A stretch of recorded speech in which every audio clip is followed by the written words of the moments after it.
Fala galera, sejam todos muito bem-vindos a mais um encontro. Se a gente tem uma abordagem baseada a risco, nós também tem que ter condições de realizar uma avaliação interna de risco e, inclusive, de analisar, ter indicadores sobre a efetividade das ações tomadas. E esse é o tema dessa nossa aula, que é a avaliação interna de risco e indicadores de efetividade. Tá? Vamos lá então falar sobre avaliação interna de risco. Então, esse é um procedimento que visa avaliar a efetividade das políticas e procedimentos que estão sendo executados na instituição. É exatamente o que eu falei no encontro. Se a gente tem uma abordagem baseada a risco, que faz com que eu tenha que ter uma metodologia para mapear possíveis problemas, para nortear as nossas relações internas, seja com clientes, parceiros ou funcionários, nós temos que ter condições de realizar uma avaliação interna se elas estão sendo efetivas.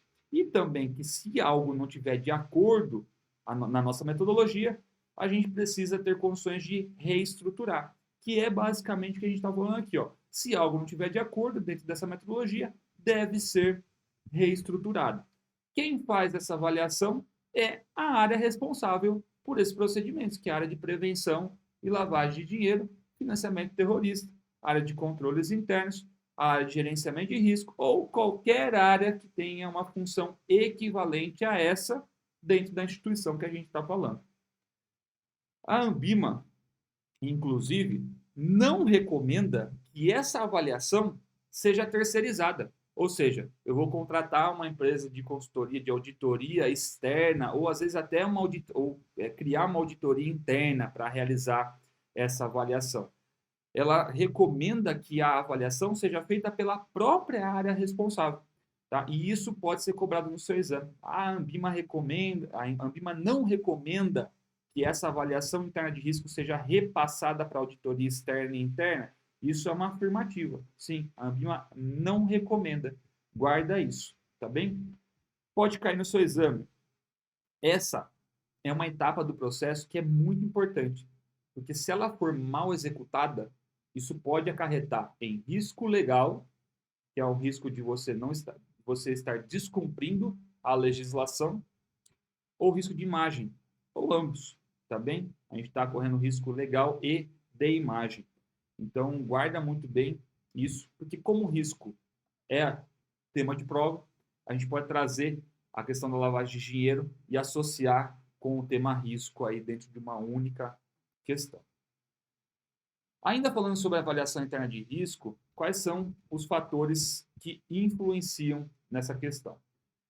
A gente tem fatores que influenciam o relacionamento comercial com pessoas politicamente expostas, tá bem? O envolvimento com pessoa natural de país de alto risco, que são paraísos fiscais, transações atípicas, valores incompatíveis com a fonte de renda do cliente, tá?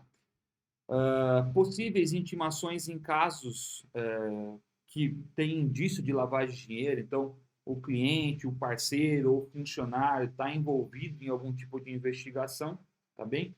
E aí, dependendo da avaliação de risco, a instituição, quando a gente pensa, né, eu trouxe os três fatos aqui: parceiro, cliente e funcionário.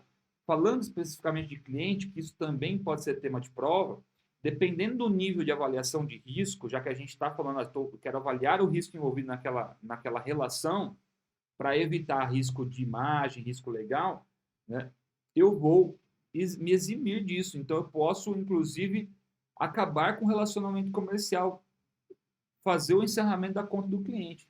Tá bem? Então, aqui, ó, dependendo da avaliação do risco, a instituição pode realizar o encerramento do relacionamento comercial para evitar problemas em relação à lavagem de dinheiro e financiamento ao terrorismo.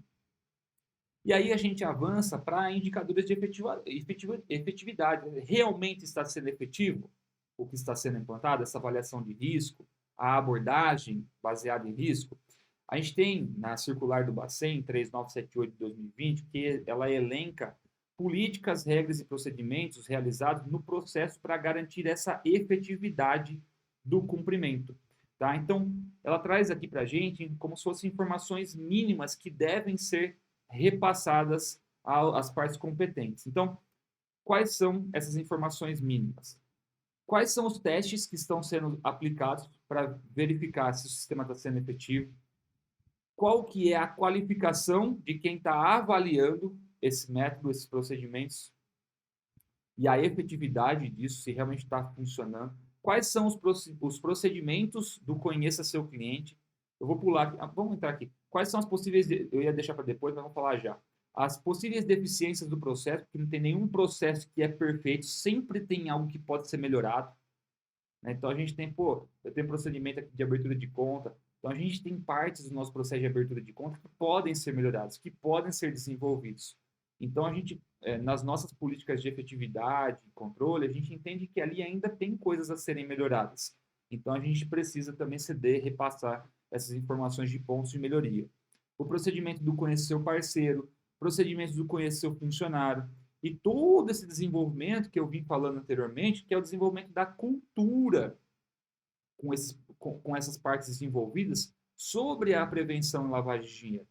Tá? Que esse é o mais importante. Né? Eu falo que a cultura é aquela coisa que a gente não consegue enxergar, mas é o que de fato faz com que uma empresa consiga incrustar qualquer regra, procedimento. As pessoas ou as partes envolvidas entendem que ela se relaciona de uma certa maneira, que tem regras, que tem procedimentos. E se eu quero estar ali dentro, me relacionando de alguma forma, seja lá como cliente, seja lá como funcionário, seja lá como parceiro, eu preciso ter valores compatíveis.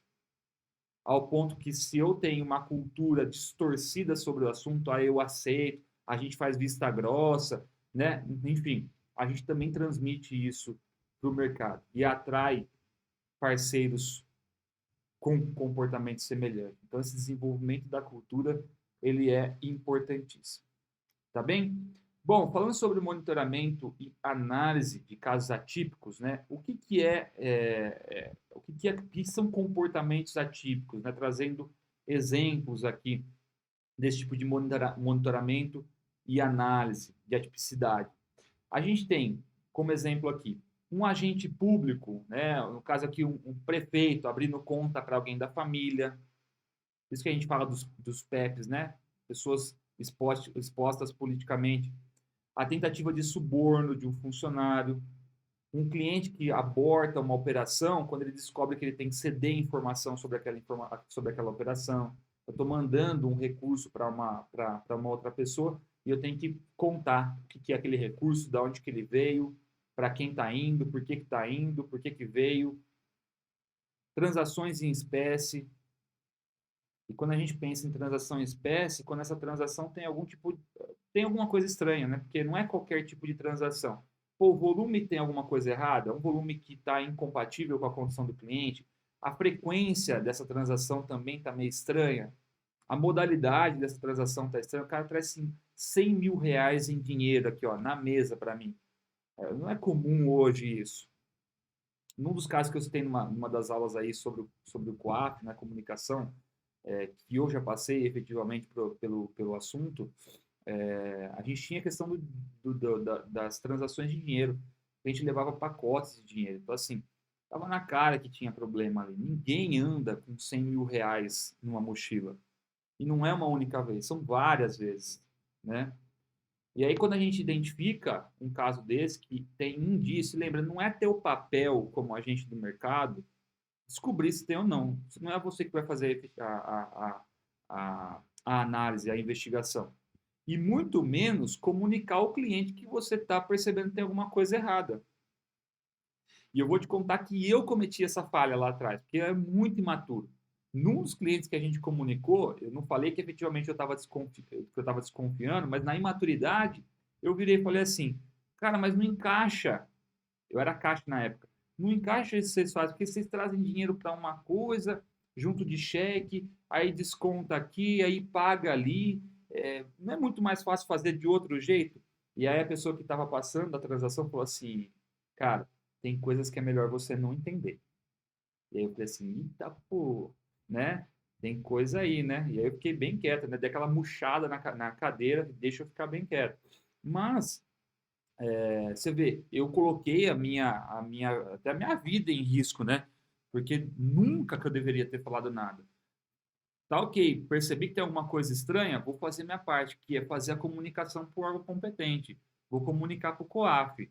E aí essa comunicação, que aí é um ponto que a gente precisa ressaltar, se a gente identifica indícios, a gente deve fazer a comunicação em até 24 horas, tá bem? E fica quieto.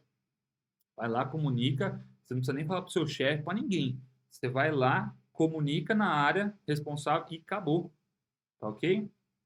Então, lembra, eu trouxe algumas situações aqui que são muito típicas, né? Essa questão da abertura de conta, enfim, se você leu um documento, imagino que você tenha lido, que eu trouxe, acho que foi na aula de COAF, se não estou enganado, que é a circular, que traz vários tópicos, ali te dá uma visão clara de todos esses exemplos de comportamento atípico. É uma listagem, são inúmeros comportamentos. E não é para decorar, é para você entender, né? Então, quando a gente pensa em monitoramento e análise, é essa sua capacidade de olhar para o que está acontecendo, para você que vai estar participando desse mercado, também ajudando na, na, na prevenção, de falar assim, ó, alguma coisa está acontecendo diferente aqui, e aí eu preciso comunicar e fazer a sua parte, que é o mais importante que a gente tem que fazer. A gente não pode fazer vista grossa para nada. Se você acha que está tendo, você vai lá e comunica. A competência de descobrir se tem algo errado ou não tem é do órgão competente. E às vezes não tem, tá certo? Às vezes não tem nada a ver. Mas descobrir isso não é alçada sua. O que cabe a você é fazer a comunicação, tá bem? Para tirar o nosso da reta aí, que é o trabalho, né? Que é realmente fazer o que deve ser feito, comunicar para quem precisa investigar. Então é isso. Aprendemos aqui, estamos prontos para encerrar a aula e partir para o nosso próximo encontro. É lá que eu te espero. Um grande abraço do professor Antônio Walter. Até lá.